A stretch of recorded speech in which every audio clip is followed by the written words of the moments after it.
Hey church family and any friends that are watching this, I wanted to let you know about something that OCC is doing right now called Crossing the Jordan. Essentially what we're doing is we're raising support for our children's ministry area that is in some desperate need of some upgrades.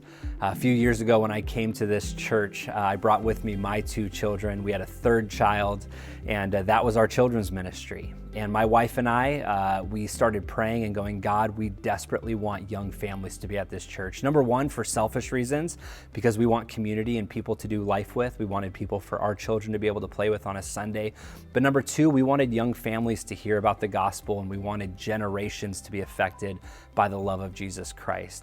As we're talking about this idea of crossing the Jordan, we're looking at Joshua taking the Israelites over into the promised land. And God says, I want you to build a monument. I want you to take 12 stones and I want you to build something that future generations can look back on to remember what God did.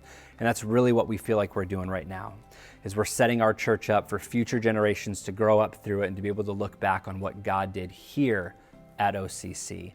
And so if you find it on your heart to give, a couple of things that we're going to be doing is, as a church family, we're going to be taking an end-of-year offering here at the church on December 24th, Christmas Eve. Our Christmas Eve service is going to be at 5 p.m. and we're all going to come together under one roof and take an offering together for our children's ministry. If you're not able to come on December 24th, if you're out of town for whatever reason, you can give beforehand, you can give after. You can go to oceansidecommunitychurch.org, and on our front page right there, you'll see our campaign, Crossing the Jordan. You can also give a check, and on the memo, you can write Crossing the Jordan, or any cash that you give, just put it in an envelope and write Crossing the Jordan as well. We're raising support to keep investing into those future generations.